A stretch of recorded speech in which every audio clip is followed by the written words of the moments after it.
शुरू खत्म करें। आज चला इसका हम लोग कर देंगे समापन। Today is the last class of NCERT. ठीक है, हम तो सोचे थे चला 4-5 दिन चलेगा, लेकिन बहुत लंबा हो गया। और पहला इंद्रधनुष, कौन धनुष चला? इंद्रधनुष जो बनता है, कहते हैं इंद्रधनुष में सूर्य की आपतित किरण का, ये जो इंद्रधनुष बनता है, प्रकाश ऐसे आता है। ये पानी की बूंद है, ये क्या है चला? बूंद है। अब पानी की बूंद पर जब सूर्य का प्रकाश ऐसे पड़ता है तो ये इसको कितने रंगों में विभक्त कर देता है? 7 रंगों में विभक्त कर देता है। कितने रंगों में विभक्त कर देता है? तो 1 7। आइए हो जाता है चला बे आने पेना ला। तो देखो एक माध्यम से दूसरे माध्यम में गया, ये क्या होता है? अपवर्तन। थोड़ा सा इसको चला एनसीईआरटी के हिसाब से ठीक कर लो। हम भी अपने आप को ठीक किए, क्योंकि इसका क्वेश्चन थोड़ा सा गड़बड़ देता है। और यहां जो होगा इसको कहते हैं आंतरिक परावर्तन। इसके पानी की बूंद के अंदर परावर्तन, आंतरिक परावर्तन जो होगा जब यहां आ जाएगा तो इसको कहते हैं पूर्ण आंतरिक परावर्तन।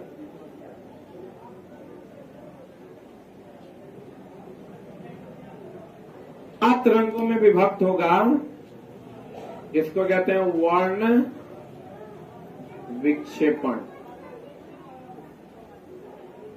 चलिए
इनसे चला आपका जो टेस्ट का टाइम है वो है 7 से 8।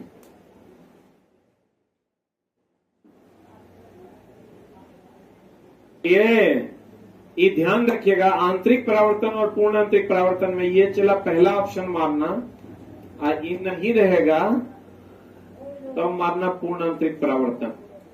एकदम झोल एनसीईआरटी में दिया हुआ है, ये दूसरा ऑप्शन होगा। मुख्य कारण है, मुख्य कारण अगर पूछेगा तो क्या हो जाएगा चला? वर्ण विक्षेपण। मुख्य कारण क्या हो जाएगा? वर्ण विक्षेपण। परावर्तन और पूर्ण आंतरिक परावर्तन दोनों ऑप्शन में रहेगा तो क्या मारिएगा? आंतरिक परावर्तन। और नहीं रहेगा तब क्या मारिएगा? पूर्ण आंतरिक परावर्तन। अब बढ़िया से पढ़ लीजिए, समझ में आ जाएगा। देखो कहते हैं इंद्रधनुष में सूर्य के आपतित प्रकाश, ये जो आपतित प्रकाश है, वर्षा की बूंद अपवर्तित तथा विक्षेपित करती है। एक तो अपवर्तित करती है और दूसरा क्या करती है? विक्षेपित। तत्पश्चात इसे आंतरिक परावर्तित करती है। क्या करती है चला? अब पुनः यह किरण अपवर्तित होती है, विक्षेपित करती है, जिसके बाद क्या होता है? जिसके बाद लास्ट में क्या हो जाता है? पूर्ण आंतरिक। पहले होता है आंतरिक परावर्तन और उसके बाद क्या हो जाता है? पूर्ण आंतरिक परावर्तन।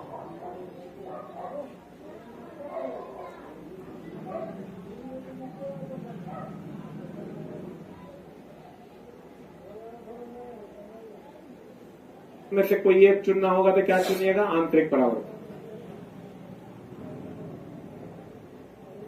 तारे प्रकाश वायुमंडलीय अपवर्तन के कारण टिमटिमाते हैं। इसमें कोई झोल ना है। तारा जो टिमटिमाता है अपवर्तन के कारण। अपवर्तन में भी कौन सा अपवर्तन? वायुमंडलीय अपवर्तन। वायुमंडलीय अपवर्तन के कारण तारे टिमटिमाते हैं, या यूं कहें कि तारे जो टिमटिमाते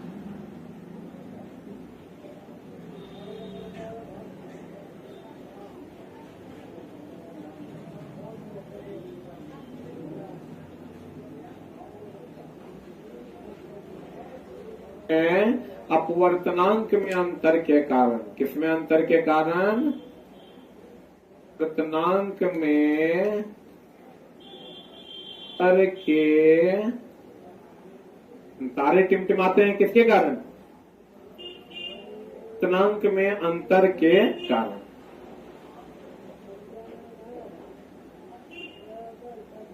वायुमंडलीय, अल्लाह क्वेश्चन देता है कि तारे टिमटिमाते हैं अपवर्तन के कारण कि वायुमंडलीय अपवर्तन के कारण? वायुमंडलीय अपवर्तन मतलब यहां देखो सघन माध्यम है, ऊपर जाओगे तो कौन माध्यम? विरल माध्यम। तो सघन और विरल माध्यम में अंतर है, तो कहते हैं अपवर्तन के कारण या अपवर्तनांक में अंतर के कारण। अपवर्तनांक में अंतर के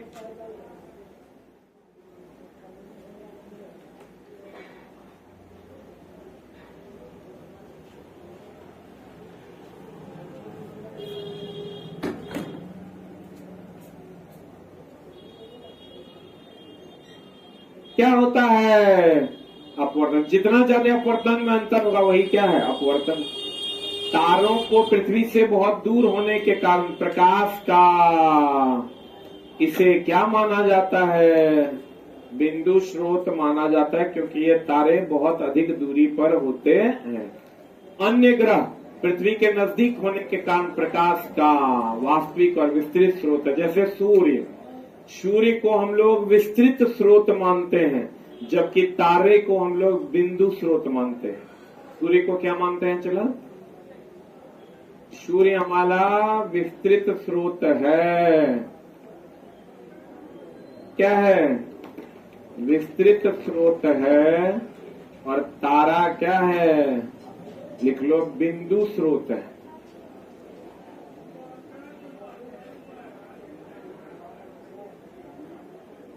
तारा क्या है? चला, बिंदु स्रोत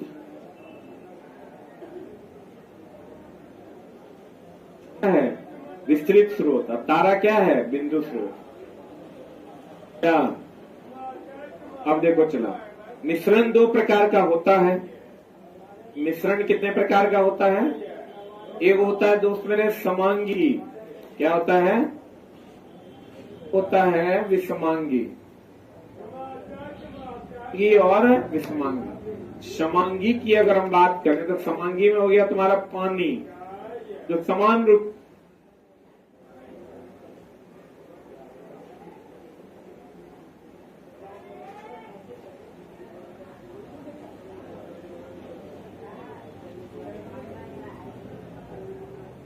मिला हो। विषमांगी में ले लो तुम दूध, दूध दिखता समांगी है लेकिन होता विषमांगी। अब एक टिंडल प्रभाव। कौन प्रभाव? टिंडल प्रभाव क्या कहता है? देखो, टिंडल प्रभाव। कौन प्रभाव चला?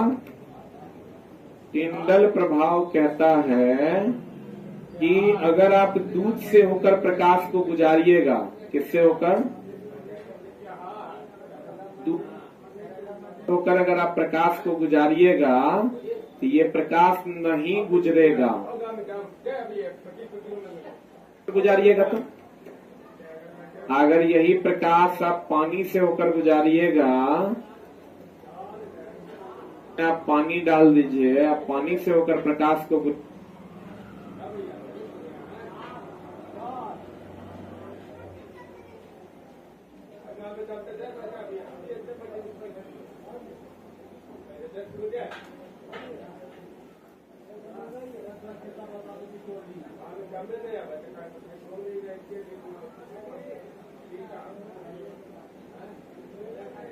किएगा तो प्रकाश गुजर जाएगा। तो इसका मतलब विषमांगी विलयन से प्रकाश गुजरता है कि नहीं गुजरता है? असमांगी से गुजरता है। तो इस दूध को हम लोग कोलाइड भी कहते हैं। क्या कहते हैं? और ये जो टिंडल प्रभाव में नहीं गुजरने की घटना है इसको प्रकीर्णन भी कहते हैं। क्या कहते हैं? देखो टिंडल प्रभाव कहता है कि जब कोलाइड विलयन से प्रकाश को गुजारा जाता है तो प्रकाश का क्षय हो जाता है, अर्थात प्रकीर्णन हो जाता है। यही घटना कौन प्रभाव है? टिंडल प्रभाव। और दूध क्या है? समांगी कि विषमांगी? दूध क्या है? विषमांगी। इसका मतलब समांगी विलयन के साथ टिंडल प्रभाव नहीं होता है, विषमांगी विलयन के साथ टिंडल प्रभाव होता है।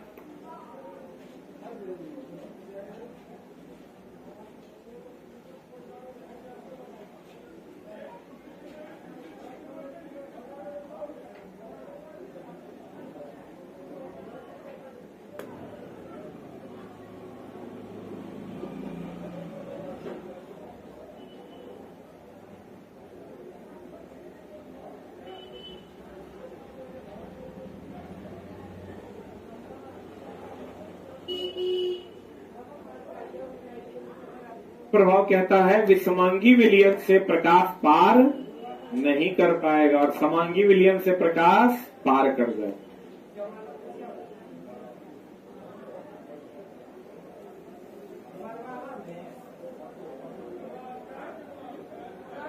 गया?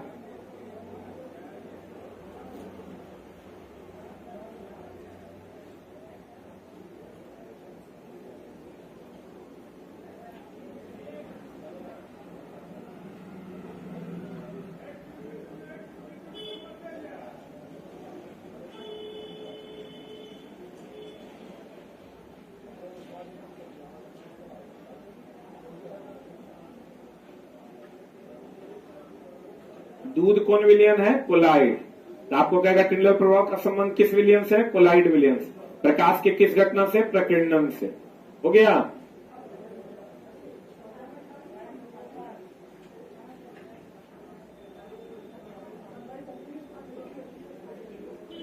क्या?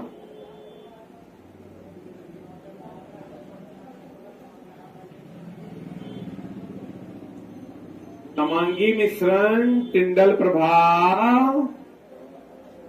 समांगी मिश्रण जो है, पानी समांगी है, समान रूप से मिला हुआ रहता है, ये टिंडल प्रभाव नहीं है। टिंडल प्रभाव प्रकाश का अवरुद्ध होना, रुक जाना, क्षय होना।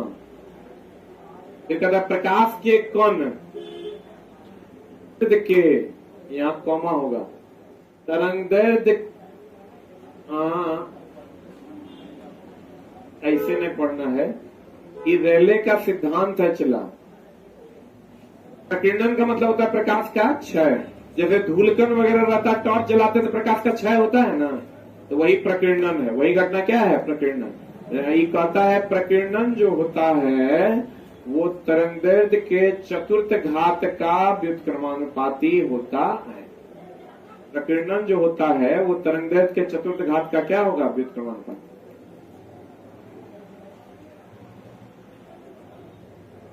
तरंगदैर्घ्य के चतुर्थ घात का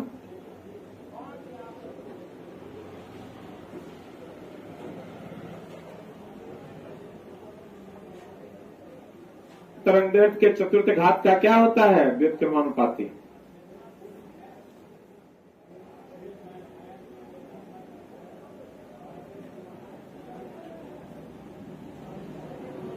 कणों का साइज अधिक होने पर प्रकीर्णित प्रकाश कैसा प्रतीत होगा? श्वेत। प्रकीर्णन मतलब प्रकाश का क्या चला? क्षय। और देखो, अगर तुम देखोगे तो बताओ सबसे कम क्षय किसका होता है? लाल का। नीचे से ऊपर लाओगे, लिख लेना, बे आ नी हम तीन ना ला। नीचे से ऊपर जाने पर तरंगदैर्घ्य क्या होता है? बढ़ता। लेकिन प्रकीर्णन क्या होगा? प्रकीर्णन यानी क्षय जो है वो क्या होता है? घटता। तो बताओ सबसे कम क्षय किसका होगा? सबसे कम प्रकीर्णन इसी का।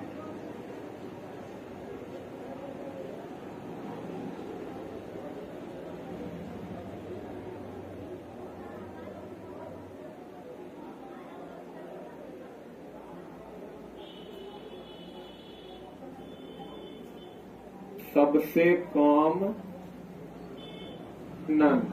और सबसे अधिक प्रकीर्णन किसका होगा? सबसे अधिक नन। किसका होगा? बैगनी का। जल्दी लिखो।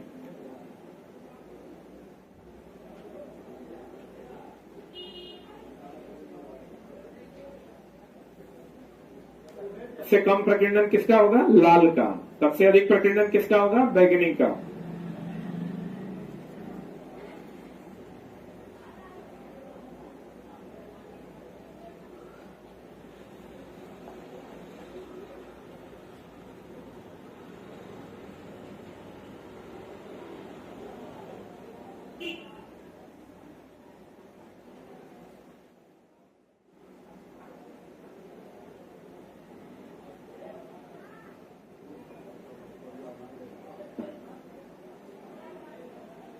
सबसे ज्यादा प्रकीर्णन किसका होता है? बैगनी का। प्रकीर्णन मतलब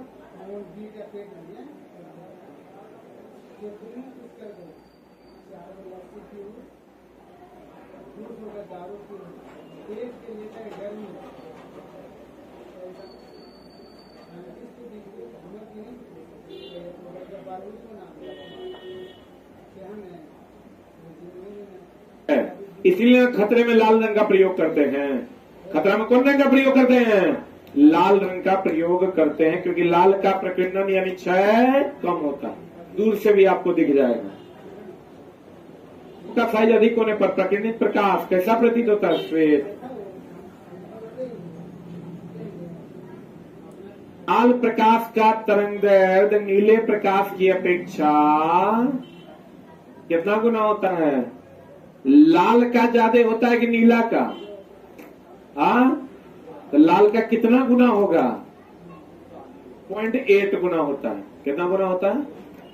नेत्र गोलक का व्यास कितना? कल पढ़ाए थे 2.3 सेंटीमीटर।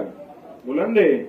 नीले प्रकाश लाल प्रकाश का तरंगदैर्घ्य नीले की तुलना में कितना गुना होगा? 1.8 गुना होता है। लाल प्रकाश का तरंगदैर्घ्य नीले प्रकाश की अपेक्षा कितना गुना होता है? 1.8। दोपहर के समय नीले तथा बैगनी प्रकाश के बहुत कम मात्रा में प्रकीर्णन के कारण कैसा प्रतीत होता है? तो ऐसे भी समझिए, दोपहर के समय सूर्य नजदीक न होता है, तो नजदीक होता है, सातों रंग नजदीक हमारे तक पहुंचता है, इसलिए दोपहर के समय सूर्य कैसा दिखता है? श्वेत। और सुबह और शाम के समय लाल, क्योंकि दूर हो जाने के कारण सबका प्रकीर्णन हो जाता है, लाल का प्रकीर्णन नहीं होता।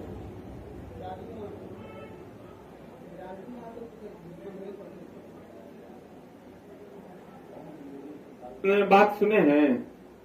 स्विच जानते हैं? स्विच स्विच सेल तथा बल्ब के बीच चालक संबंध को क्या करता है? जोड़ता भी है तथा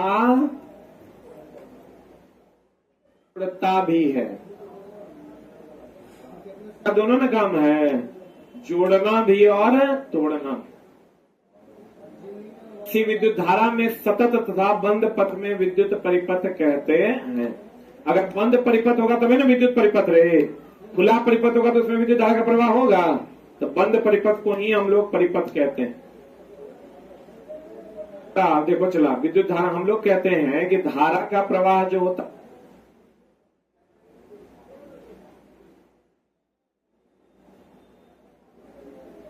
किधर से किधर?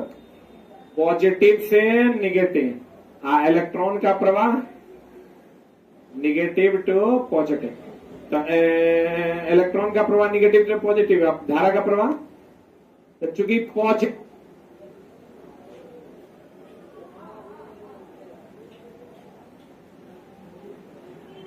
से निगेटिव होता है, इसलिए हम लोग धारा को धनात्मक कहते हैं।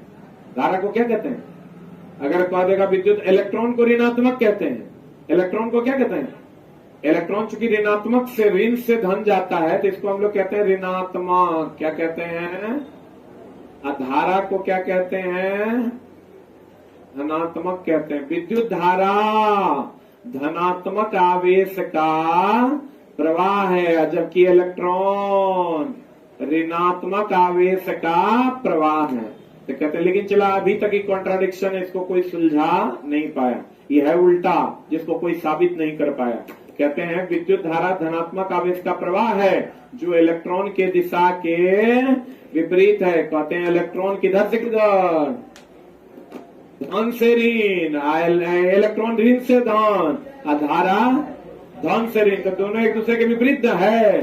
तो इलेक्ट्रॉन धारा धनात्मक आवेश का प्रवाह कि ऋणात्मक, इलेक्ट्रॉन ऋणात्मक आवेश। जल्दी से लिख लो, लिख लो।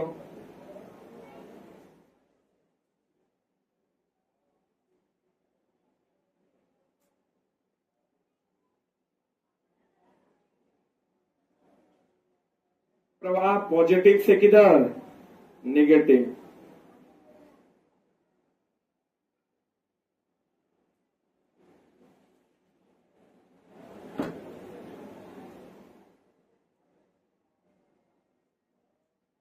धारा का प्रवाह धनात्मक आवेश का प्रवाह कि ऋणात्मक आवेश का प्रवाह। इलेक्ट्रॉन केवल तभी गति करता है जब चालक के अनुदिश से क्या होता है, विभव में अंतर होगा या दाब में अंतर होगा, तब ना इलेक्ट्रॉन का प्रवाह उच्च से निम्न। ताप में अंतर के कारण होता है ऊष्मा का प्रवाह, विभव में अंतर के कारण होता है धारा का प्रवाह, और सांद्रता में अंतर के कारण होता है गैस का प्रवाह।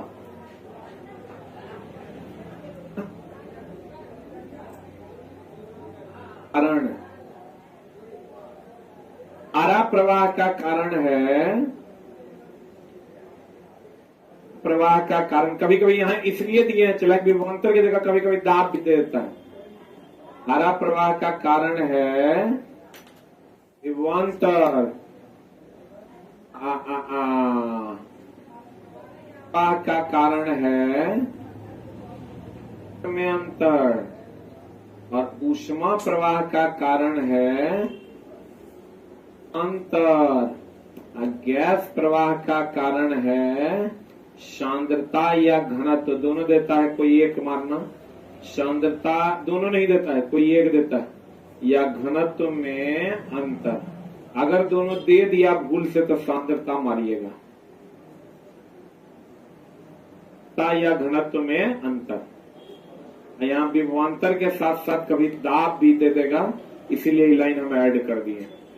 इलेक्ट्रॉन केवल तभी गति करता है जब चालक के अनुदिश दाब या विभवांतर होता है। धारा प्रवाह किसके अंतर के कारण होगा, विभवांतर के।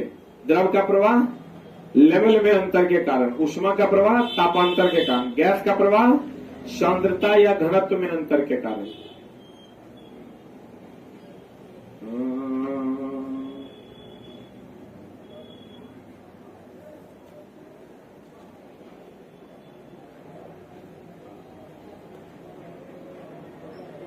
अरे महावीर वाला पड़ता है,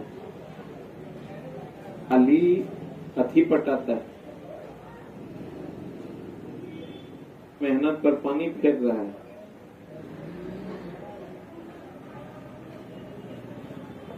वाला शब्द बहुत फेमस हो गया है। इलेक्ट्रॉन केवल तभी करता है जब चालक के अनुदिश क्या होता है, विभवांतर या दाब में अंतर। विभव को अस्थिर रखते हुए धारा को नियंत्रित करने वाली युक्ति को क्या कहते हैं, रियोस्टाट। परिवर्ती प्रतिरोध देखो चला, एक होता है प्रतिरोध, ऐसा है तो इसको हम लोग कहते हैं प्रतिरोधी तार, प्रतिरोध। और अगर ये ऐसा है तो इसको हम लोग कहते हैं परिवर्ती प्रतिरोध। तो एक मिनट होल्ड ऑन, परिवर्ती ये क्या करता है चला, इसको हम लोग रियोस्टाट कहते हैं। तो रुक जा, अगर मान लो कि ये कोई बैटरी है और हम यहाँ एगो बल्ब लगा दिए, एगो बीच में रियोस्टाट लगा दिए, वोल्टेज पर कोई असर नहीं करेगा, लेकिन धारा के प्रवाह को कम ज्यादा करेगा, क्योंकि एक प्रकार का ये परिवर्ती प्रतिरोध है। अगर इतना प्रतिरोध इंगेज कीजिएगा तो कम प्रतिरोध होगा, इतना इंगेज कर दीजिएगा ज्यादा प्रतिरोध होगा, प्रतिरोध ज्यादा होगा तो धारा का मान कम होगा। अगर यहाँ प्रतिरोध, ये परिवर्ती प्रतिरोध जितना मन उतने यूज कर सकते हैं, तो प्रतिरोध ज्यादा होगा तो धारा का मान कम, और प्रतिरोध कम हो जाएगा धारा का मान ज्यादा। लेकिन बताइए इसका जो वोल्टेज होगा ये तो फिक्स ना होगा रे, इसका जो वोल्टेज होगा वो क्या होगा, फिक्स होगा। तो हम ये कह सकते हैं परिवर्ती प्रतिरोध धारा के मान को घटा बढ़ा देता है, जबकि वोल्टेज पर कोई असर नहीं पड़ता। जल्दी लिखो,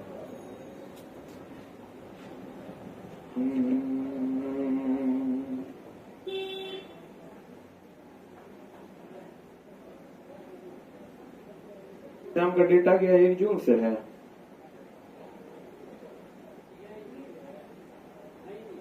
ये जाएगा आज न कल, काहे टेंशन ले रहा है, सपना तो हर पूरा हो जाएगा।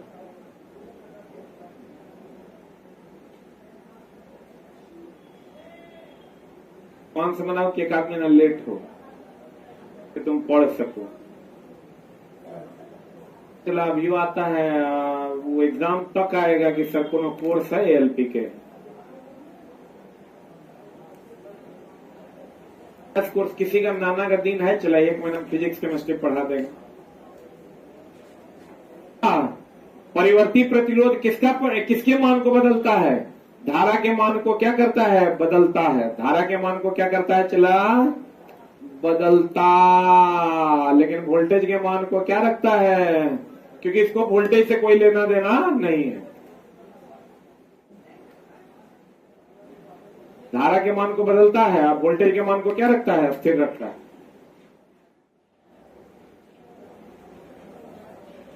देखो क्या कर रहा है, विभव को अस्थिर रखते हुए, विभव मतलब वोल्टेज ना, धारा को नियंत्रित करना अर्थात कम या ज्यादा करने वाली युक्ति को रियोस्टाट परिवर्ती प्रतिरोधक कहते हैं। किसको अस्थिर रखेगा? वोल्टेज को। किसको बदलेगा? धारा को। किसको बदलेगा? कहता परिवर्ती प्रतिरोध को धारा नियंत्रक भी कहते, यही है परिवर्ती प्रतिरोध रियोस्टाट। जितना पर कनेक्ट कीजिएगा उतने प्रतिरोध इंगेज होगा, नहीं कीजिएगा तो नहीं होगा। तो धातु की प्रतिरोधकता उसके अवयवों से अधिक होते, जैसे तुम ले लो कांसा, पीतल, उसका जो प्रतिरोध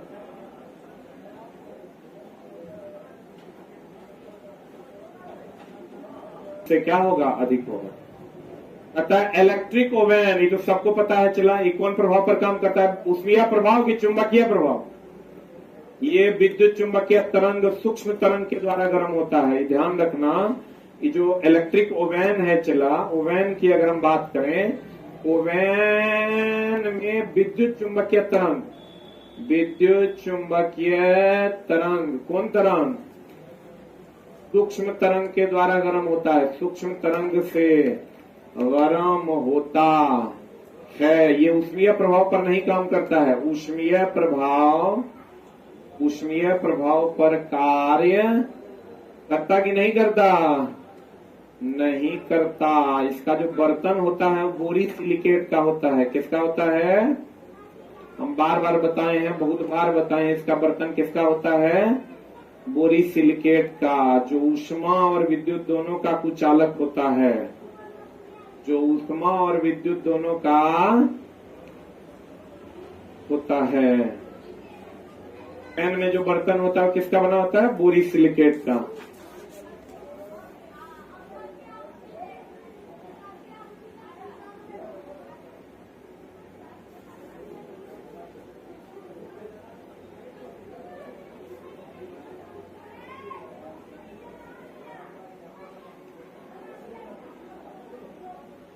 तरह के ऊष्मीय प्रभाव पर काम नहीं करता है। कौन प्रभाव पर?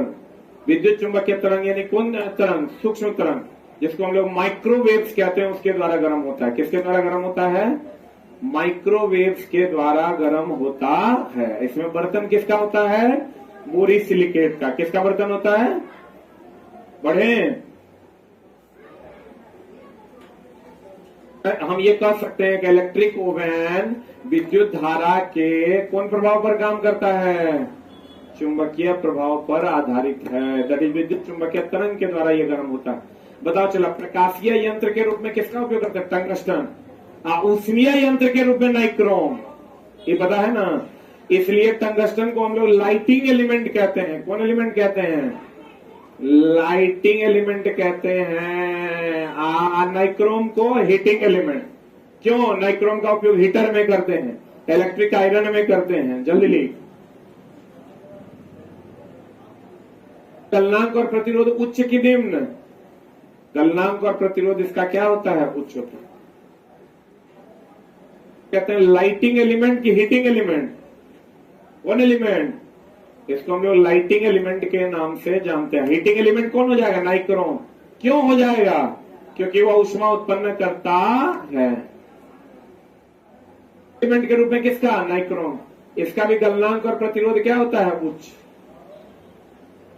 आपको मिलेगा, चला मिलता भी होगा।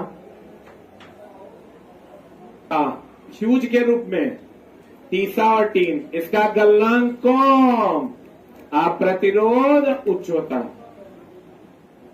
अगर पहला ऑप्शन मारना होगा तो गलनांक कम मारेंगे, आप दोनों साथ में रहेगा तो दोनों मारेंगे। गलनांक कम, प्रतिरोध उच्च। फ्यूज की चालकता उच्च की निम्न, प्रतिरोध भी उच्च होता है, इसका चालन भी तेजी से होता है। नहीं होगा चला विद्युत धारा का प्रवाह ही नहीं होगा तो वही गर्माएगा, बल्ब कहिया जलाएगा। अगर डायरेक्ट पूछे फ्यूज की चालकता क्या होती है तो कहेंगे क्या? उच्च। आइए चला देख, पूरा एक जगह लिखल है। शक्ति, वाट शक्ति का कौन सा मात्रक है? SI मात्रक। HP शक्ति का व्यवहारिक मात्रक। किलोवाट शक्ति का बहुत बड़ा मात्रक। बोलो हाँ। 1 BTU ब्रिटिश थर्मल यूनिट बराबर 1055 जूल या 252 कैलोरी। यही तो सबको पता होगा, 1 यूनिट बराबर 3.6।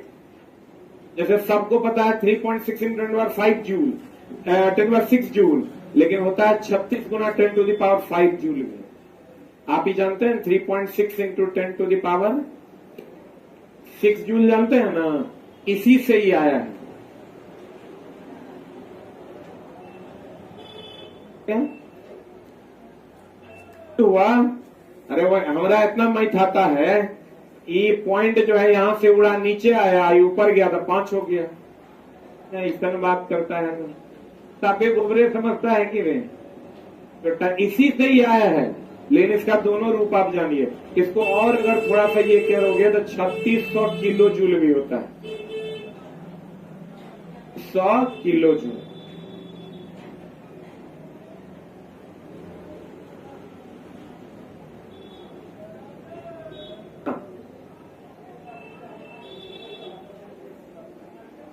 धारा के चुंबकीय प्रभाव की खोज कौन किया? HC और स्टेट। कौन किया था? आप फेराडे का विद्युत चुंबकीय प्रेरण कह देगा, विद्युत चुंबकीय प्रेरण कह देगा फेराडे। देखो विद्युत धारा के चुंबकीय प्रभाव का खोज HC और स्टेट किया था, लेकिन अगर कह देगा विद्युत चुंबकीय प्रेरण का खोज कौन किया? कौन किया? फेराडे।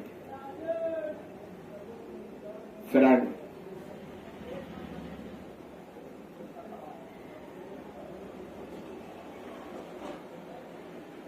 चुंबकीय प्रभाव का खोज कौन किया? HC और स्टेट। लेकिन विद्युत चुंबकीय प्रेरण का खोज कौन किया? फेराडे। चुंबकीय क्षेत्र की तीव्रता का मात्रक क्या है? और स्टेट। क्या है चला? और स्टेट। याद रखना होगा। अब एक चीज ध्यान रखना, हम हमेशा बच्चों को बताते हैं कि इसका प्रॉपर वे में आप ध्यान रखिएगा कि विद्युतीय कहे तीव्रता कहे बात है, क्षेत्र कहे या विद्युतीय तीव्रता कहे, ये दोनों एक ही बात है। चुंबकीय क्षेत्र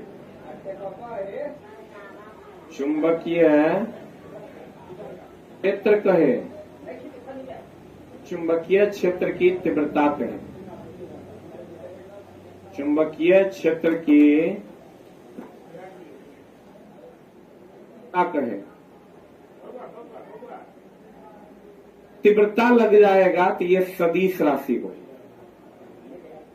होगा। और विद्युतीय विभव कहे, विभव कहे या चुंबकीय विभव कहे। तो विभव एक प्रकार का कार्य है। विभव एक प्रकार का क्या है? कार्य है। तो ये अदिश राशि, हम खाली इसके माध्यम से आपको ये बताना चाह रहे थे कि चुंबकीय क्षेत्र और चुंबकीय क्षेत्र की तीव्रता एक है, विद्युतीय क्षेत्र और विद्युतीय क्षेत्र की तीव्रता एक ही है।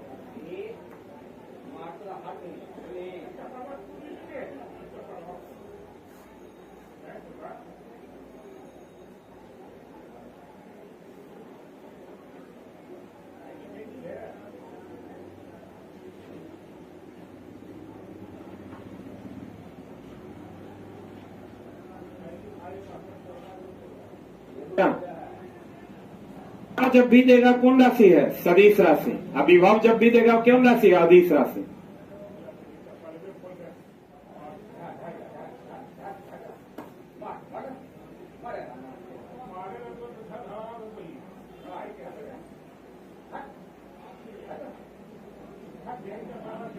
की तीव्रता का है या विद्युतीय क्षेत्र का? चुंबकीय क्षेत्र की तीव्रता का है या चुंबकीय क्षेत्र का? हो गया। अब विद्युतीय विभव का है या चुंबकीय विभव का है? दोनों कौन राशि है? अदिश। आप तीव्रता लगल होगा तो सदिश। खाली विद्युतीय क्षेत्र या चुंबकीय क्षेत्र कहेगा का मतलब तीव्रता है। क्या है वो? तीव्रता। बताओ। चुंबकीय क्षेत्र एक क्षेत्र रेखाएं चुंबक के बाहर, देखो चलाई, चुंबक के बाहर एक बंद वक्र बनाती है ऐसा, और चुंबक के अंदर ये समानांतर होता है। कैसा होता है? समानांतर होता है। क्वेश्चन तुमको कहेगा कि ये मान लो अगर नॉर्थ पोल है और ये साउथ पोल है, तो ये जो चुंबकीय बल रेखाएं ऐसे जाती है, ऐसे आती है। डायरेक्शन दिए कहाँ है? खुला है कि नहीं? पढ़ के पकड़ा गया है कि? साउथ जाएगा तो चुंबक के बाहर एक वक्र बनाता है और चुंबक के अंदर समानांतर, और ये एक संकेंद्रीय वृत्त बनाता है। क्या बनाता है? अगर आपको कहेगा चुंबकीय क्षेत्र रेखा क्या बनाता है, तो कहेंगे एक संकेंद्रीय वृत्त। समझते हैं ना? हो कंसेंट्रिक सर्किल। जिस सर्किल, सभी सर्किल का केंद्र अगर एक हो तो उसे संकेंद्रीय वृत्त कहते हैं। केंद्रीय वृत्त बनाता है। जल्दी लिख।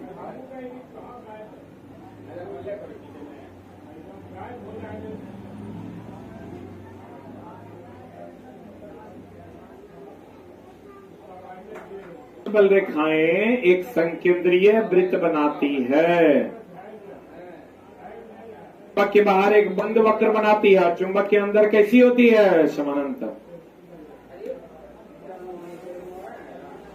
किया सुई चुंबक के विपरीत विक्षेपित होती है। ये चला देखो, ये चुंबकीय सुई और ये कभी समानांतर नहीं होता है, ये थोड़ा सा टिल्टेड होता है 17 डिग्री पर। कितना डिग्री पर? इसीलिए कहते हैं ये हमेशा विपरीत विकर्षित होती है, आकर्षित नहीं होती है। चुंबकीय सुई हमेशा चुंबक के विपरीत होती है, क्योंकि लिख लो, चुंबकीय सुई और चुंबक के बीच का कोण हमेशा, लिखिएगा, चुंबकीय सुई और के चिका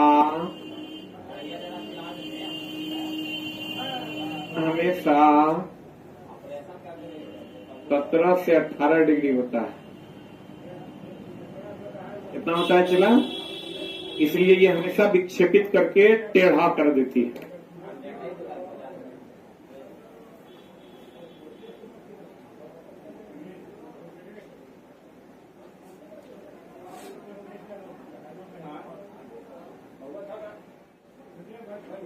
इसका डेली क्लास 8 से 9 में स्टार्ट होगा रोशन सर का, मंडे से यूट्यूब के ऊपर।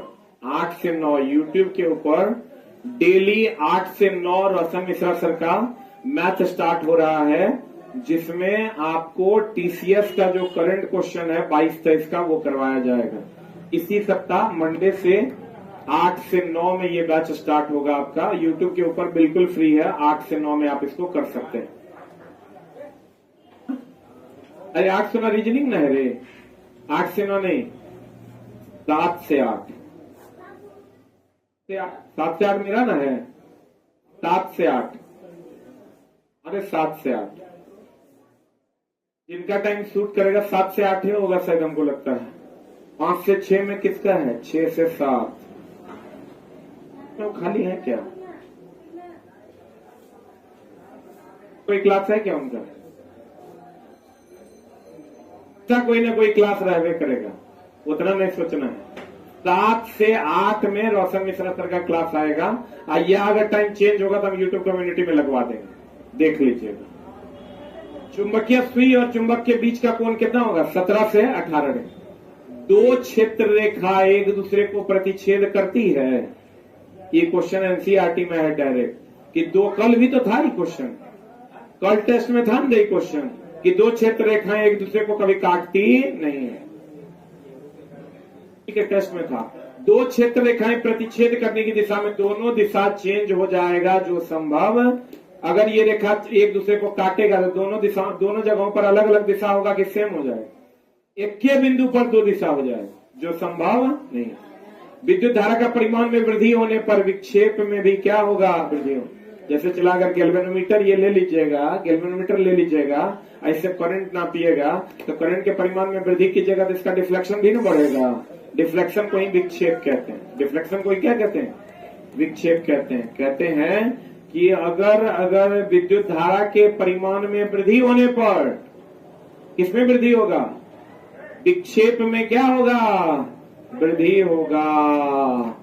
दक्षिण हस्त अंगूठा का नियम ये है, मैक्सवेल का क्वार्क स्क्रू नियम। किसकी दिशा? चुंबकीय क्षेत्र। ये क्या कहता है? देखो, ये अगर क्वार्क स्क्रू को ऐसे लिया जाए और ऐसे घुमाया जाए तो जिधर की ओर वो टाइट होगा वो विद्युत धारा की दिशा है, और जिधर घूमेगा वो चुंबकीय क्षेत्र का। नहीं समझा? क्वार्क स्क्रू नियम कहता है कि एक स्क्रू को ले लीजिए, आप उसको इससे टाइट कीजिए तो जिधर की ओर धंसेगा वो विद्युत धारा की दिशा है। ऐसे से जो घुमाइएगा ये चुंबकीय क्षेत्र की दिशा है। तो मैक्सवेल का क्वार्क स्क्रू नियम चुंबकीय क्षेत्र की दिशा को दिखाता है। इसी का दूसरा नियम भी है कि अगर दाहिने हाथ में आप ऐसे एक चालक तार को पकड़ लेते हैं तो अंगूठा अगर चालक तार के धारा की दिशा को दर्शाएगा तो अन्य उंगलियां चुंबकीय क्षेत्र को दिखाएगी। जिधर की ओर धंसेगा वो विद्युत धारा की दिशा है, डायरेक्शन ऑफ करंट। आई जो घूमेगा ये किसकी दिशा है? चुंबकीय क्षेत्र। इसको कहते हैं मैक्सवेल का क्वार्क स्क्रू नियम। मैक्सवेल का दक्षिण हस्त नियम कहता है कि अगर अपने दाहिने हाथ में किसी चालक तार को इसे रखा जाए कि अंगूठा उस चालक तार की धारा की दिशा को दर्शाए तो अन्य उंगलियां किसको दर्शाएगा? चुंबकीय क्षेत्र को दर्शाएगा। दक्षिण हस्त अंगूठा का नियम या मैक्सवेल का क्वार्क स्क्रू नियम से किसकी दिशा ज्ञात की जाती है? चुंबक। इसमें चला इसे ऐसे चुंबकीय क्षेत्र, और इसमें चला इसे ऐसे करेंगे तो ये क्या है? चुंबकीय क्षेत्र। ये दोनों चुंबकीय क्षेत्र की दिशा को दर्शाता है। और वही फ्लेमिंग का नियम, दो नियम, एगो लेफ्ट हैंड रूल एगो right hand. Left hand rule motor के लिए और राइट हैंड रूल जनरेटर के। तो फ्लेमिंग का जो लॉ है, यही 4 गो लॉ तुमको पूछता है। फ्लेमिंग का लॉ एगो हो गया बाएं हाथ का नियम, तो वो हो गया दाएं हाथ का नियम। बाएं हाथ का नियम किसके लिए? मोटर के लिए। दाएं हाथ का नियम किसके लिए? जनरेटर के लिए। जनरेटर के लिए है तो ये भैया बल या गति की दिशा को दर्शाएगा। किसकी दिशा को? ये जो है ये धारा या ईएमएफ की दिशा को दर्शाएगा। और अगर चुंबकीय क्षेत्र की दिशा होगी तो दक्षिण हस्त का अंगूठा नियम या मैक्सवेल का क्वार्क स्क्रू नियम से दर्शाया जाएगा चुंबकीय क्षेत्र की दिशा। जल्दी से लिख लो। का नियम बल या गति की दिशा, दाएं हाथ का नियम धारा या ईएमएफ। अगर कहेगा चुंबकीय क्षेत्र की दिशा कहेंगे मैक्सवेल का क्वार्क स्क्रू नियम या दक्षिण हस्त नियम।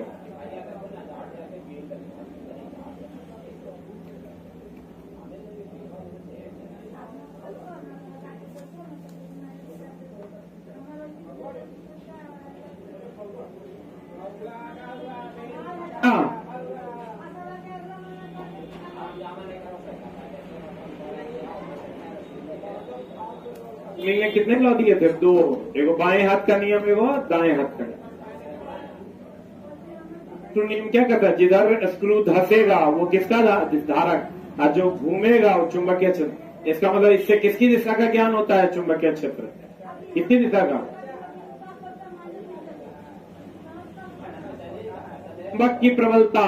देखो चला, चुंबक की प्रबलता फेरों की संख्या और कुंडली की गति में वृद्धि से उत्पन्न धारा में वृद्धि होता है। एक लाइन में ही समझिए, एक कॉइल है और एक चुंबक है। जितना तेजी से आप चुंबक को अप डाउन कीजिएगा धारा का परिमाण उतना ज्यादा है। ले जाने की गति चाहे वो निकालने की गति। एलपी का क्वेश्चन है, अगर आप पढ़े होंगे तो मिला होगा। 9:20 में जो हम पढ़ाते हैं उसमें हम पढ़ाए थे कि ये जो धारा का परिमाण बढ़ेगा उसका 2 रीजन है। एक तो इसकी गति को बढ़ाएंगे और दूसरा इसके फेरों की संख्या को बढ़ाएंगे। आई चला जो क्वेश्चन है एनसीईआरटी का क्वेश्चन भी, एनसीईआरटी का थ्योरी भी। धारा का परिमाण अगर बढ़ाना है, धारा ऐसे में जनरेट होता है रे। ये विद्युत चुंबक के प्रेरण का सिद्धांत यही है कि अगर किसी क्वाइल में चुंबक को अप डाउन करवाया जाए तो इसका फ्लक्स कटेगा, ईएमएफ जनरेट हो। धारा बढ़ाना है। तो कैसे बढ़ेगा धारा? एक तो फेरों की संख्या बढ़ाकर, की संख्या को बढ़ाकर, और दूसरा गति बढ़ाकर। गति आने वाली की जाने वाली की दोनों, दोनों। जल्दी लिख। पूछता है, पूछता क्या? एनसीईआरटी का सवाल है।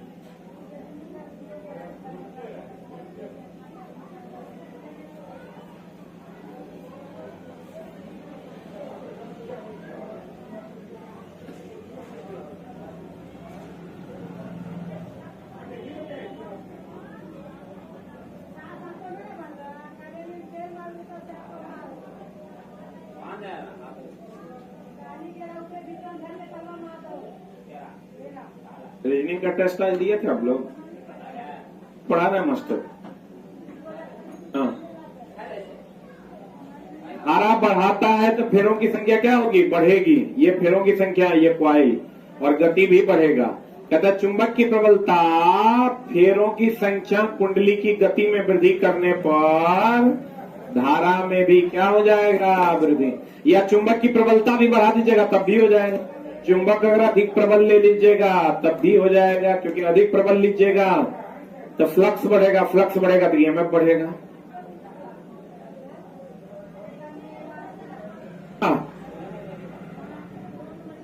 नेक्स्ट वन इज, मानव शरीर के दो भागों में चुंबकीय क्षेत्र होता है। कहां कहां? हृदय में भी चुंबकीय मैग्नेटिक फील्ड होता है, और कहां पर चला? मस्तिष्क में। सही है? हृदय में भी और कहां? मस्तिष्क में। दोनों जगह मैग्नेटिक फील्ड होता है। अस्थिर एक समान विद्युत धारा प्रवाहित होने की दिशा में गैल्वेनोमीटर का प्रक्षेपण और विचलन क्या होता है? शून्य। अस्थिर या एक समान धारा अगर प्रवाहित होगी तो उसमें डिफ्लेक्शन होगा। ये जो चला गैल्वेनोमीटर में जो टांका लगा होता है, ऐसे ऐसे कम करेगा जब धारा के मान में परिवर्तन होगा। एक समान धारा बहेगा तो उसमें कोई डिफ्लेक्शन होगा, एक जगह वो रुकल रहेगा। जितना धारा 2 एम्पियर है तो 2 एम्पियर पर रुकल रहेगा, बोले वह नहीं करेगा। तथा स्थिर या एक समान विद्युत धारा प्रवाहित होने की दशा में गैल्वेनोमीटर का प्रक्षेपण या विचलन कितना हो जाएगा? शून्य हो जाएगा। धारा अगर बदलेगा तो डिफ्लेक्शन इसका क्या हो जाएगा? बदले। एक समान रहेगा तो कोई परिवर्तन होगा? नहीं होगा। वह प्रक्रम जिसके द्वारा किसी चालक में परिवर्तित क्षेत्र के कारण अन्य चालक में धारा प्रेरित होता है, विद्युत चुंबकीय प्रेरण। अभी तुरंत ने बताया, अगर फ्लक्स कटेगा तो क्या जनरेट होगा? ईएमएफ। और यही घटना क्या है? विद्युत चुंबकीय प्रेरण, जिसकी खोज कौन किया था? फेराड किया था। कौन किया था? फेराड। हम बोले विद्युत धारा के चुंबकीय प्रभाव का खोज एचसी और स्टेड किया, लेकिन विद्युत चुंबकीय प्रेरण का खोज कौन किया था? कौन किया? फेराड। अब देखो चला, एक बात बताओ, आवृत्ति किसको कहते हैं? लाइन बड़ा सुंदर है। आवृत्ति किसको कहते हैं? एक दोलन पूरा करने में लगा समय, काल कहते हैं। एक दोलन पूरा करने में लगे समय को आवर्तकाल कहते हैं। 1 सेकंड में दोलनों की संख्या को आवृत्ति कहते हैं। 1 सेकंड में दोलनों की संख्या को आवृत्ति कहते हैं। हमको ये बताओ, अल्टरनेटिंग करंट जो है इतने में ना अपन दिशा बदल लेता है, ये पॉजिटिव या निगेटिव, ये पॉजिटिव या निगेटिव, इतने में ना दिशा बदलता है। बोले वे नहीं करें। आवर्त काल की अगर हम बात करें, हमको बताओ फ्रीक्वेंसी इसका कितना होता है? 50 हर्ट्ज होता है। आवृत्ति दिया हुआ, आवर्त काल कितना हो जाएगा? T बराबर 1/f। तो 1/f का मान कितना हो जाएगा? 50। 1/50 बोले तो 0.02 सेकेंड। तो 0.02 सेकेंड हो गया आवर्त काल। यानी यहां से लेकर दोलन पूरा करने में लगा समय, मतलब ये एक दोलन हुआ यहां से लेकर यहां तक, इसमें जो समय लगेगा वही ना आवर्त काल है। तो यहां से यहां तक समय लगा 0.02 सेकेंड। तो यहां से यहां तक का समय तब कितना हो जाएगा? 0.01 सेकेंड। मतलब हर 0.01 सेकेंड में ही दिशा बदल देगा। फिर यहां 0.01 सेकेंड, फिर दिशा बदल देगा। बोलवे नहीं करें। इसको जब सॉल्व करोगे तो ये आ जाएगा 1/100 सेकेंड में दिशा बदल जाएगा। हम ये कह सकते हैं अल्टरनेटिंग करंट का आवृत्ति 50 हर्ट्ज, आवर्तकाल 0.02 सेकेंड, और हर 0.01 सेकेंड में ये अपनी दिशा को क्या कर देगा, बदल देगा। अर्थात 1/100 सेकेंड में 0.01 को हम 1/100 सेकेंड लिख सकते हैं। 1/100 सेकेंड में ये अपनी दिशा को क्या कर देगा, बदल देगा।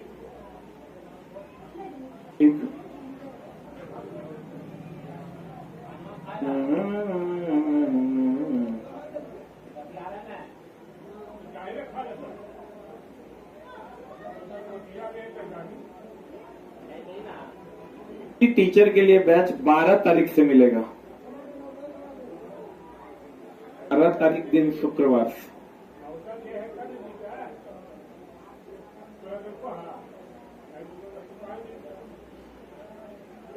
ब्रह्मास्त्र का बैच चला सोमवार से रविवार से स्टार्ट हो रहा है, इसी संडे से। भाई ऑफलाइन नहीं हुआ, जगह ही नहीं है। ड्राइवर वाला बच्चा जगह टेस्ट के लिए एडमिशन लिया, ओकरा कहाँ लेके जाएंगे, कपाड़ पे। 100 का रूम खाली है, ओकरा में 100 बच्चा बैठाइए की होगा, को खाली नहीं, गड़बड़ा जाएगा।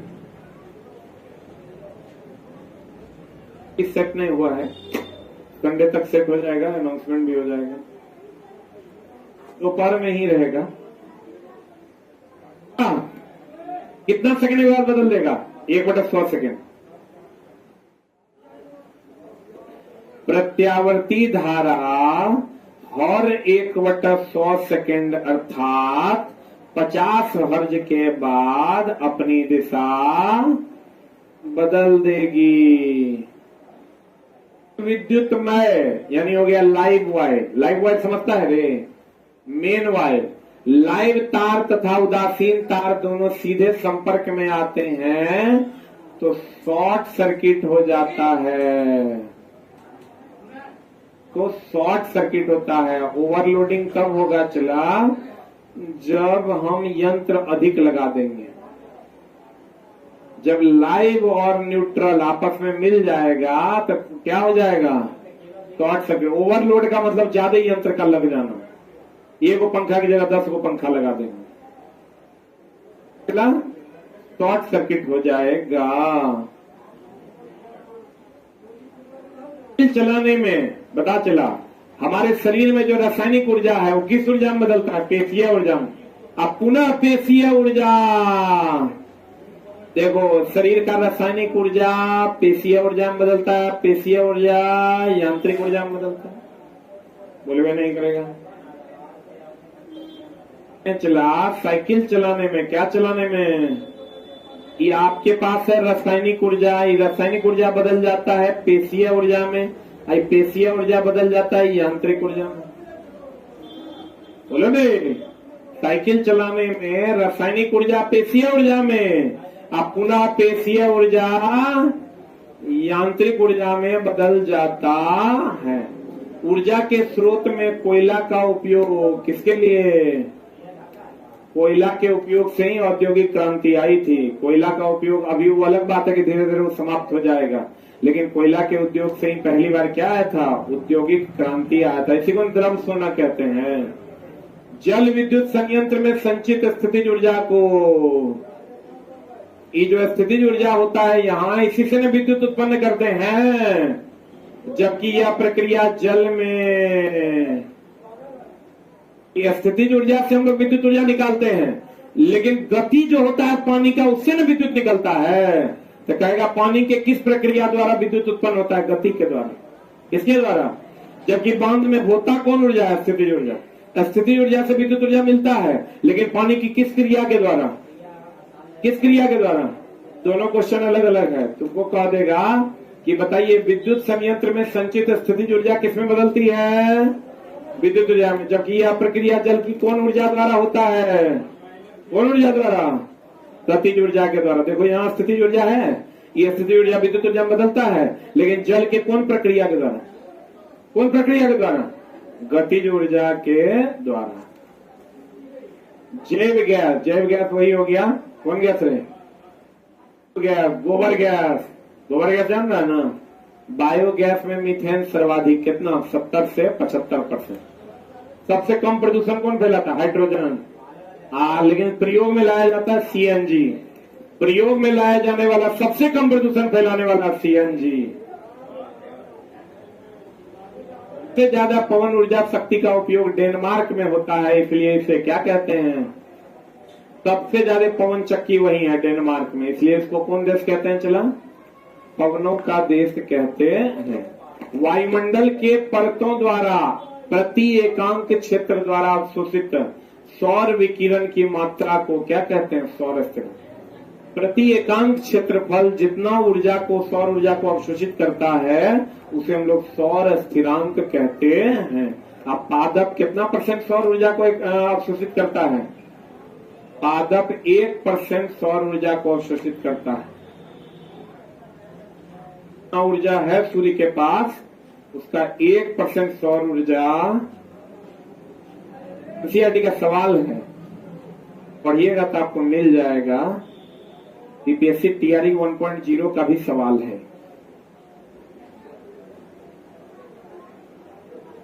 पादप कितना % ऊर्जा लेता है? 1%। आज जितना ऊर्जा प्रति एकांक क्षेत्रफल ग्रहण करता है उसे क्या कहते हैं? सौर स्थिरांक। क्या कहते हैं? चला, पादप कितना % ऊर्जा लेता है? 1%। कितना %? आज जो लिंडमान का नियम जानते हो ना, लिंडमान का नियम क्या कहता है? ये हो गया उत्पादक, क्या हो गया? ये हो गया प्राथमिक उपभोक्ता, ये हो गया द्वितीयक, ये हो गया तृतीयक। नीचे से ऊपर जाएंगे तो ऊर्जा न हो। सबसे अधिक ऊर्जा किसका है? उत्पादक का। कितना % ऊर्जा यूज करता है? 10%। ये नियम किसका है? लिंडमान का। किसका है? लिंडमान का। अब चला आप एनसीईआरटी बनाइएगा तो आपके लिए आसान हो जाएगा, बहुत टफ नहीं लगेगा आपको। समुद्रों अथवा महासागरों में जल स्तर परत में ताप अंतर के कारण जो ऊर्जा उष्मा उत्पन्न होती है उसे कौन ऊर्जा कहते हैं? समुद्र में जो ऊर्जा ताप के कारण उत्पन्न हो गई उसे महासागरीय ऊर्जा कहेंगे। बोलो ने, अब प्रत्येक स्तरों के बीच ताप का अंतर कितना डिग्री से होना आवश्यक है? प्रत्येक समुद्र में प्रत्येक स्तर के बीच 20 डिग्री का अंतर होना जरूरी है। नाभिकीय विज्ञान में ऊर्जा को प्राय किसमें व्यक्त करते हैं? महाविभीया है। ये ध्यान रखना चला, ऊर्जा का मात्रक जो होता है वो जूल है ना, लेकिन किलोवाट आवर भी है, क्योंकि 1 किलोवाट आवर बराबर होता है 3.6 into 10 to the power 6 joule. और मेरी जान इलेक्ट्रॉन वोल्ट भी है, क्योंकि 1 इलेक्ट्रॉन वोल्ट बराबर होता है 1.6 into 10 to the power -19 joule. Hour भी है और इलेक्ट्रॉन वोल्ट भी है, मेगा इलेक्ट्रॉन वोल्ट भी है, बहुत बड़े यंत्र के लिए।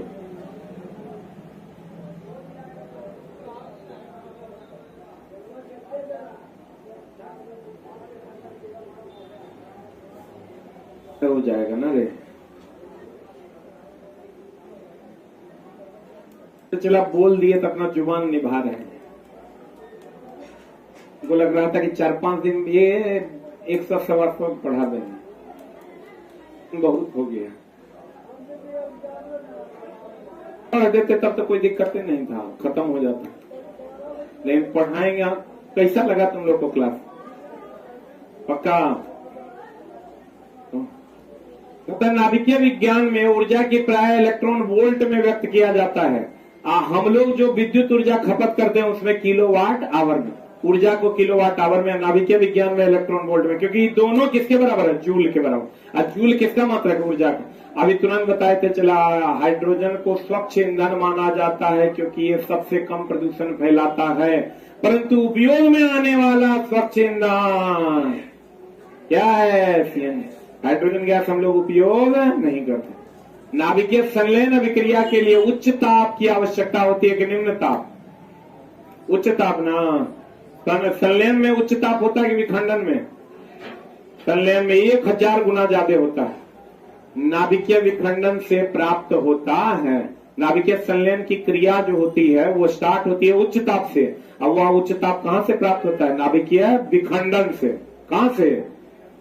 तो कहते हैं वे पदार्थ जो जैविक प्रक्रम द्वारा अपघटित हो जाते हैं उसे, देखो एक होता है जैव निम्नीकरणीय, एक होता है जैव अनिम्नीकरणीय। Biodegradable, non biodegradable. निम्नीकरणीय जो सड़ जाता हो, अनिम्नीकरणीय जो नहीं सड़ता हो, जैसे प्लास्टिक।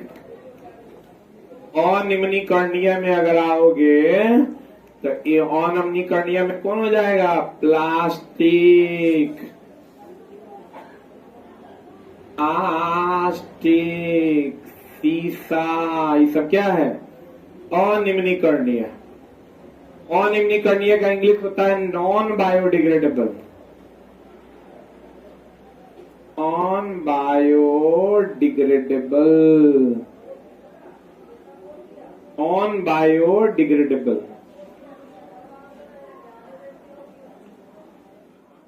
जैविक प्रक्रम द्वारा अपघटित अपघटित हो जाते हैं, मतलब क्या हो जाते हैं? सड़ जाते हैं। उसे जैव निम्नीकरणीय कहता है। जो नहीं सड़ेगा निम्नीकरणीय। बोलेंगे ट्रिपल आर थ्योरी सुना है? Use, reuse, recycle. इससे हम अपने वातावरण को क्या कर सकते हैं? बचा सकते हैं। ये सब डायरेक्ट एनसीईआरटी का क्वेश्चन पढ़िए तो आपको पता चलेगा। जो जैविक प्रक्रम द्वारा अपघटित न हो उसे अजैव निम्नीकरणीय, नॉन बायोडिग्रेडेबल कहते हैं। डिग्रेड करना मतलब होता है सड़ना। अपघटित करने के लिए वायुमंडल में कौन कौन है रे?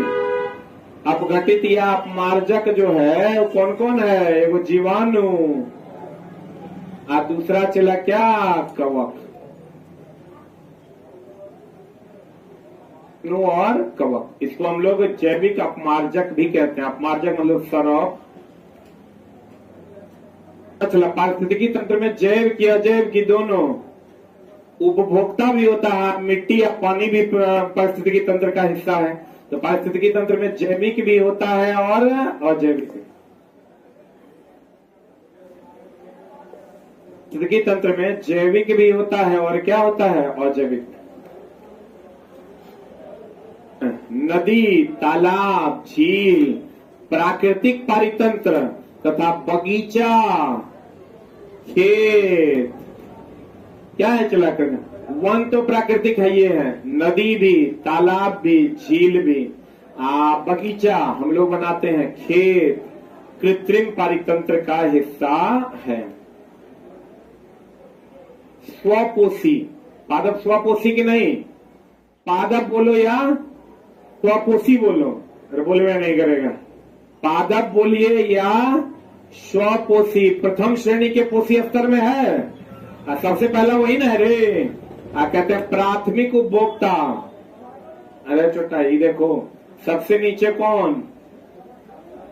पादप, इसके बाद प्राथमिक उपभोक्ता, इसके बाद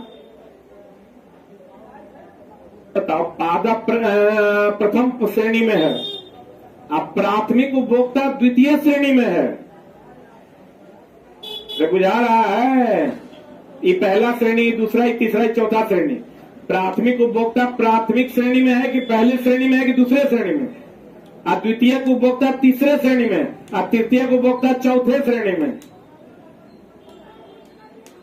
इस सब एनसीईआरटी का सवाल है, देगा मियाज बुलंद कर देगा। कहते हैं प्राथमिक उपभोक्ता कौन श्रेणी में? द्वितीय श्रेणी के पोषी स्तर में। द्वितीय श्रेणी का उपभोक्ता तीसरे श्रेणी के पोषी स्तर में है। पता नहीं बुझाया कि नहीं बुझाया? बुझाया पक्का। ये जब जाएगा ना, चला इसके साथ सामान्य विज्ञान में जब 700 सवाल लेकर घुसेगा तब गेम में मजा आएगा। जब आपका सवाल भी बनेगा। बढ़ें, अरे बढ़ें। प्रथम पोषी अर्थात स्वपोषी में सूर्य की मात्रा का, अभी तुरंत ने बताए थे। IBPSC TRE 1.0 का फेमस सवाल है। भी पहला सवाल भी और दूसरा सवाल भी बताए थे। प्रथम पोषी स्तर से सभी अगले पोषी स्तर में कितना %? 10%। आई कौन दिया था नियम? ये दिया था लिंडमान। कौन दिया था? चला सामान्यतः निचले पोषी स्तर उत्पादक में जीवों की संख्या सबसे ज्यादा जीवित जीव यहीं पाए जाते हैं, क्योंकि यहाँ पर चला जीवाणु भी है, कवक भी है, जैविक भी है, बहुत पादप भी है, तो सबसे ज्यादा यही ना पाया जाता है। ऐसे भी चला सबसे ज्यादा जीवित जीव कौन है? शैवाल। और उस कहाँ है? उत्पादक में कि उपभोक्ता में?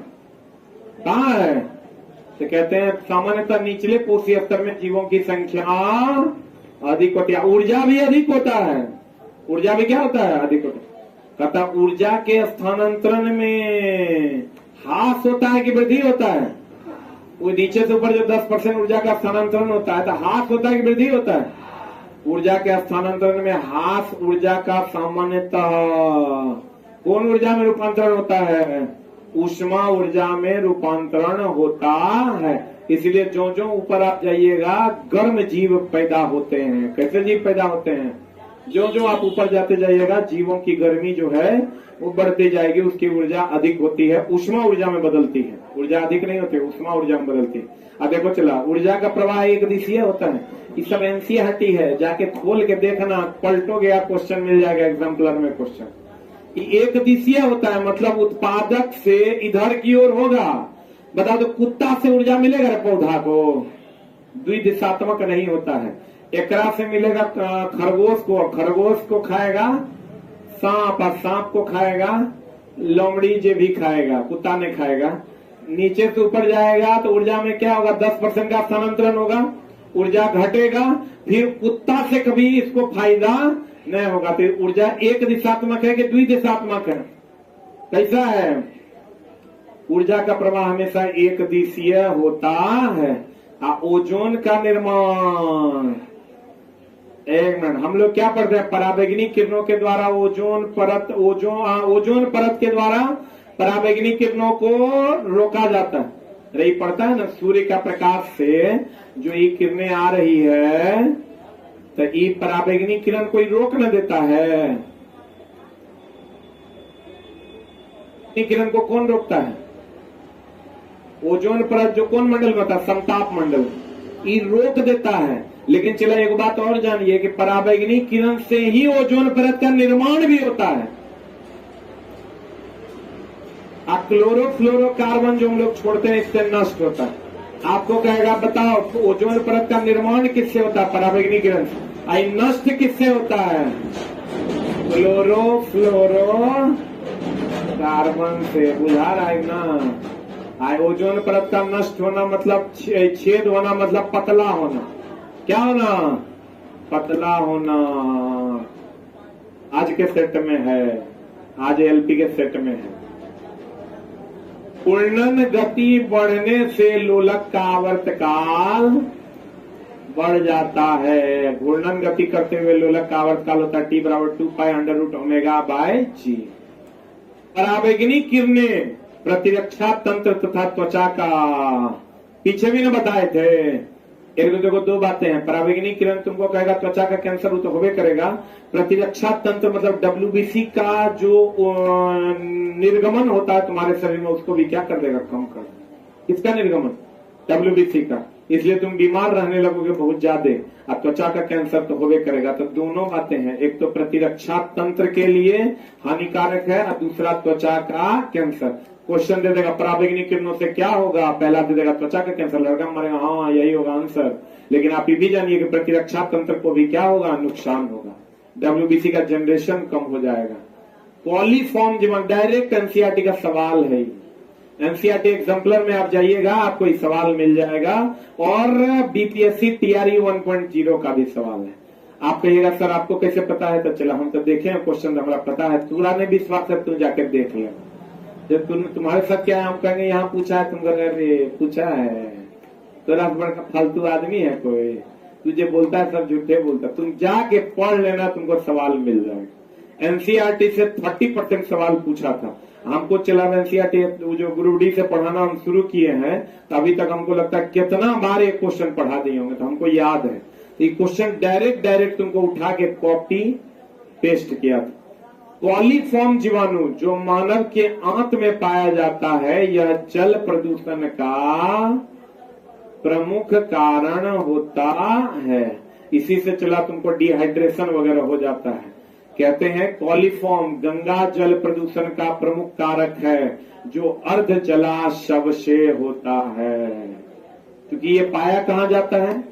मनुष्य के आंत में। और जब जलाता है चलाता आंत जो है जल के जल्दी जलता नहीं है, और वो जब जल के लोग गंगा में विसर्जित कर देता है तो वहां से कॉलीफॉर्म जीवाणु जो है उसमें फैलता है, जिसके कारण वहां पर जल प्रदूषण होता है। लेकिन लोग तो जला ही रहा है, दूसरा कोई उपाय तो है नहीं। तो लोग गंगा शवदाह जो है इधर ही करता है, जब करता है चला तो उसमें जो कॉलीफॉर्म बैक्टीरिया है वो वहां के जल प्रदूषण के लिए क्या है? जिम्मेवार है। मरना चला एकदम अंतिम सत्य है, सब कुपचा में जाएगा। इसलिए अपनी जवानी पर घमंड न कर, ना अपने पैसे पर घमंड करे। हे मनुष्य, अगर तू किसी के काम आ सकता है तो उसका काम करो, ठीक ना? लेकिन तुम जाना कभी गुलवी घाट, वहां लिखल है पति तेरी आखिरी मंजिल तो मैं था, बस आने में देर लगा। माँ कसम, जब तू चला पढ़ेगा ना तो वहां खड़ा हो जाएगा। जैसे एंट्री गेटे पर लिखल है, ऐसे घुसेगा ना तो वहां पर लिखल है। इसलिए आज न कल कोपचा में जाना है।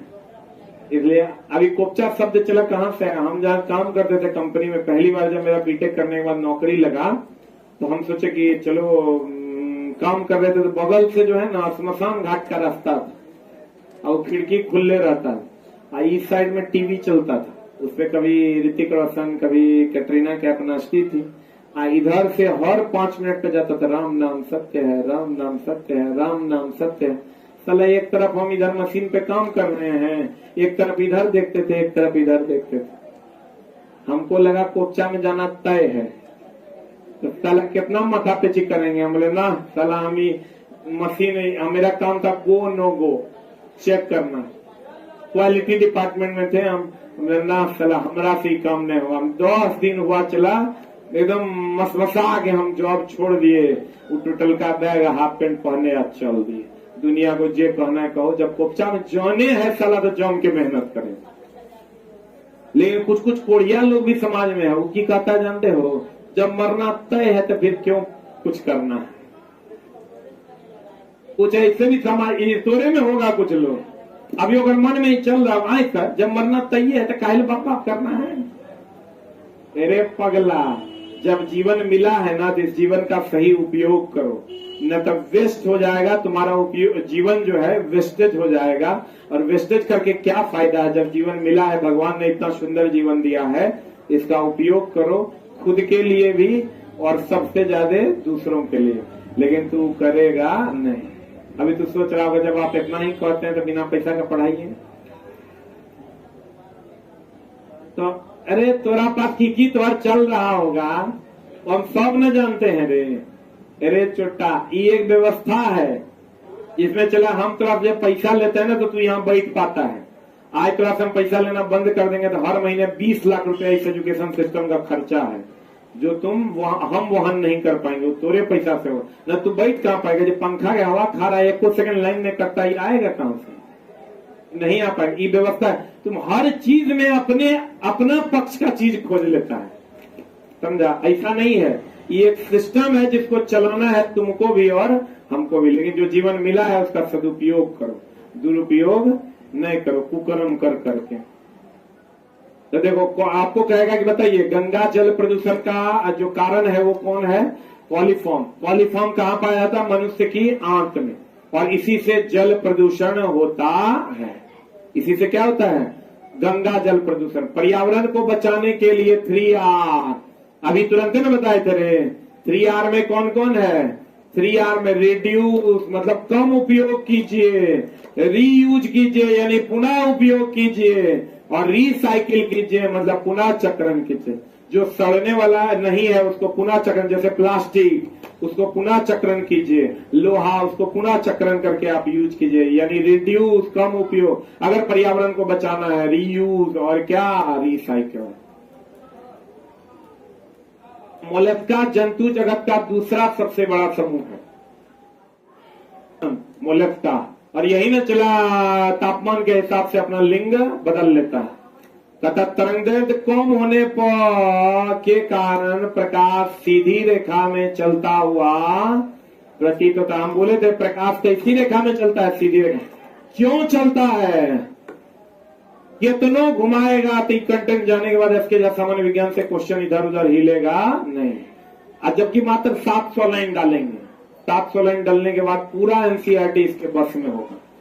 6 to 10 पूरा एनसीईआरटी इसके सामान्य विज्ञान के बस में होगा। चला, अगर तुमको कहेगा प्रकाश सीधी रेखा में गमन करता है, ये तो सब जानता है। प्रकाश की प्रकृति कैसी होती है, कल पढ़ाए थे, अनुप्रस्थ कैसी होती है, प्रकाश की प्रकृति अनुप्रस्थ होती है। प्रकाश सीधी रेखा में गमन करता है, लेकिन क्यों गमन करता है, तरंग दैर्ध्य कम होने का। आप कहोगे प्रैक्टिकली आप बता दीजिए कैसे, तो देखो इसका तरंग दैर्ध्य होता है दो श्रृंगों के बीच की दूरी। अगर दो श्रृंगों के बीच की दूरी साफे कम होगी, सीधी रेखा अब सीधा हो जाएगा चला, तो श्रृंग बनवे नहीं करेगा, गर्त बनवे नहीं करेगा, तो दो श्रृंगों गर्तों के बीच की दूरी लगभग 0 हो जाएगी। तो जब तब सीधी रेखा हो जाएगा कि नहीं हो जाएगा, टेढ़ा होगा भी हो जाएगा तरंग दैर्ध्य, सीधा हो जाएगा तो तरंग दैर्ध्य 0 रे, क्योंकि दो लगातार श्रृंग और लगातार गर्त के बीच की दूरी को तरंग दैर्ध्य कहते हैं। आइए, अगर सीधा है तो तरंग दैर्ध्य 0 है, 0 है तब तो सीधी रेखा में है। इसका मतलब अगर सीधी रेखा में गमन कर रहा है, इसका मतलब तरंग दैर्ध्य का मान लगभग 0 है, अर्थात कम है कि ज्यादा है। बुझा रहा है, नहीं बुझा रहा है। अगला अगला अगला 7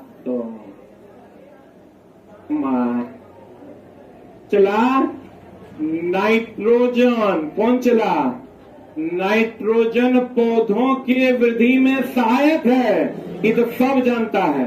नाइट्रोजन किसके वृद्धि में सहायक है, तथा नाइट्रोजन के ऑक्साइड वृद्धि को रोकता है। दोनों क्वेश्चन बनेगा अब इसके सामान्य विज्ञान से, इसलिए तुम लोग इसका प्रचार भरपूर करना, आने वाले नस्लों को यही किताब बताना, ठीक है ना, क्योंकि वो एनसीईआरटी की 25 पुस्तकें नहीं पढ़ पाएगा, तो वो एक पुस्तक पढ़ेगा जिसका नाम है इसके सामान्य विज्ञान। अरे चलो, तू एनसीईआरटी एग्जाम्पलर पढ़ा है ना, तो अब तू बता एनसीईआरटी एग्जाम्पलर का डायरेक्ट लाइन है कि नहीं है, और यही अवग्रह में जाएगा। तोरा तो पढ़ाइए दिए, तो 5वां एडिशन कमिंग सून है, इन्हें कहना कि वो लेना है, वो तोरा नहीं लेना है, इसी से काम हो जाएगा। नाइट्रोजन चला, एक एक डाउटेड लाइन आपके सामने होगा, वाष्पोत्सर्जन से लेकर वाष्पीकरण तक। कहते हैं केशिकत्व से लेकर केशिका तक। कहते हैं नाइट्रोजन पौधे की वृद्धि में सहायक, लेकिन नाइट्रोजनी ऑक्साइड वृद्धि को क्या करता है, रोकता है। आप बोर्डो मिश्रण के बारे में पूछेगा, CuSO4 + CO, ये चला कीटनाशक है एक प्रकार का। क्या है ये, कीटनाशक है। ये तो सबको पता होगा। आवेश शब्द का प्रथम प्रयोग किसने किया था, थेल्स ने।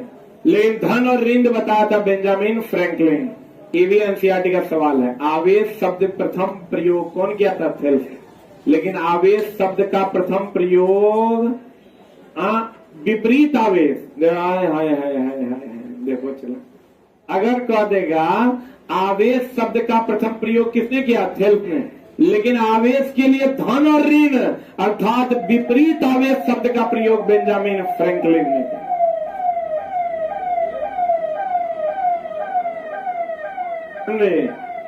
भारत की सबसे बेहतरीन पुस्तक एसके झा सामान्य विज्ञान, ठीक है। चला, एपीजे अब्दुल कलाम साहब के किताब पर हम देखे, उस दिन की लिखा हुआ था 3 लाख प्लस पुस्तक बिकी है। मेरी किताब चला 12 लाख प्लस बिकी है। हम एपीजे अब्दुल कलाम को नमन करते हैं, हम इन्हें कहते हैं, उनसे बड़े हो गए हैं, हम उनके आगे चला एकदम चूजा से भी चूजा है। लेकिन किताब की अगर हम बात करें, बच्चों ने इसको इतना पसंद, क्योंकि एपीजे अब्दुल कलाम साहब की किताब बच्चों के उतने यूज में नहीं आई है, या वो बच्चे पढ़ना नहीं चाहते क्योंकि उसका रिजल्ट नहीं है। वो सोचते हैं हमको जीवन वन नहीं बदलना, हमको नौकरी लेना है, इसलिए ये किताब इतनी बिकी है। 12 लाख अप्रॉक्स किताब अभी तक मार्केट में। हमको लगता है ऐसा कोई रूम नहीं है जिस रूम में तुम घुस जाओगे तो इसके साथ सामान्य विज्ञान तरह दिखाई नहीं देगा। और हमको ऐसा लगता है, चला पढ़ा के हमको जितनी सफलता मिली, जितनी पॉपुलैरिटी मिली, उससे ज्यादा पॉपुलैरिटी हमको इसके साथ सामान्य विज्ञान दे दिया। कहते हैं चला, आवेश शब्द का प्रयोग कौन किया, थेल्स किया, और विपरीत आवेश शब्द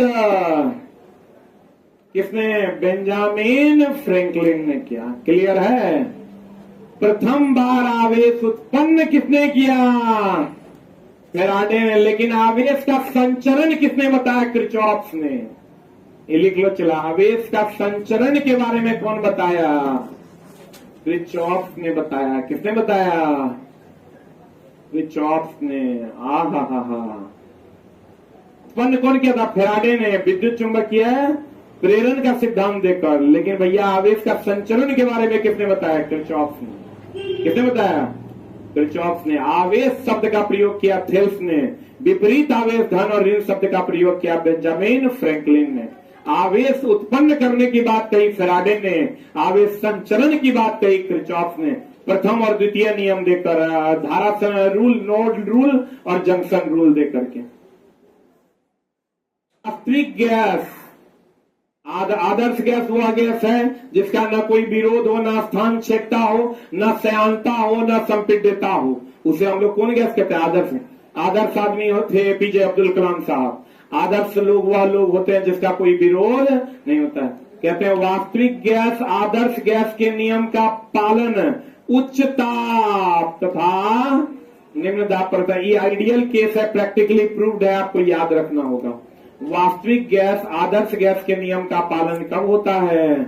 उच्च दाब और निम्न दाब। अरे आदर्श गैस समीकरण जानता है ना? पीवी बराबर एनआरटी। तब लागू होगा जब उच्च ताप होगा और निम्न दाब। हाइड्रा कौन चला? हाइड्रा खतरा महसूस होने पर हिप्नोटॉक्सिन नामक रसायन छोड़ता है। कौन छोड़ता है? हाइड्रा। अभी वो वेब सीरीज आया है अमेजन प्राइम पे, उसमें चला, इसी के बारे में बताया गया है। वो हिप्नोटॉक्सिन नामक हार्मोन छोड़ता है जिससे हार्ट का प्रॉब्लम होता है, कार्डियक प्रॉब्लम हो जाता है। इसी पर इसकी कहानी बनी हुई है। अभी हम 2 पार्ट देखे तो थोड़ा 10-10 मिनट करके देख रहे हैं। उसमें होता क्या है? और कोकून भी वो चला, एक जीव है जो कोकून छोड़ता है, उससे भी कार्डियक प्रॉब्लम होता है। जैसे रेशम से कोकून मिलता है हम तुमको, वैसा ही एक जीव होता है जो कोकून छोड़ता है, जाली बनाता है, उससे भी कार्डियक प्रॉब्लम होता है बहुत सारे जीवों को। बहुत सारे जीव बहुत अधिक समय तक अगर जंगल में है और सोए हुए हैं और उसपे उसका वो जाल बना देता है तो उसका हार्ट अटैक से क्या हो जाता है? मृत्यु हो जाता है। कहते हैं हाइड्रा खतरा महसूस होने पर हिप्नोटॉक्सिन नामक क्या छोड़ता है? रसायन छोड़ता है जो जहरीला होता है। एक लाइन देख लो चला, केवल गति का अध्ययन काइनेमेटिक्स और द्रव्यमान और गति का अध्ययन काइनेटिक्स, दोनों अलग अलग है। रुक जा, काइनेमेटिक्स और काइनेटिक्स।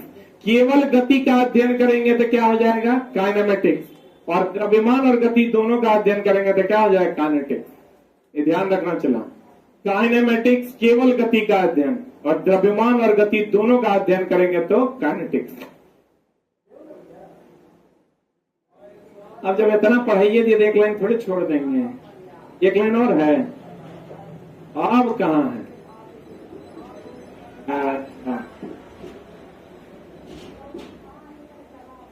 प्यारे विद्यार्थियों, हमसे चला जो बन पड़ा, हम तुम्हारे लिए ये कलेक्शन बनाए थे और उम्मीद करेंगे कि आपको पसंद आया होगा और आपके जीवन में थोड़ा बहुत योगदान तो इससे मिल ही जाएगा।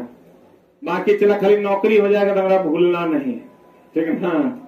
जितना मेहनत करके कंटेंट थोड़ा पढ़ा रहे हैं उतना मेहनत हम भी किए हैं, तब थोड़ा पढ़ा रहे हैं, पढ़ने में या अन्य चीजों में। तो चलिए उम्मीद करेंगे कि आगे भी हम आपकी मदद कर सकें। और कल संडे से आपका ब्रह्मास्त्र सीरीज स्टार्ट हो रहा है। 99% में आप साइंस हमसे पढ़ सकते हैं, 99 में मैथ और 99 में रीजनिंग। अब अगली क्लास आपकी कब होगी? मंडे को। और प्यारे विद्यार्थियों, मंडे से आपको रिचार्ज करवाना पड़ेगा, इसका प्रॉपर ध्यान रखिएगा।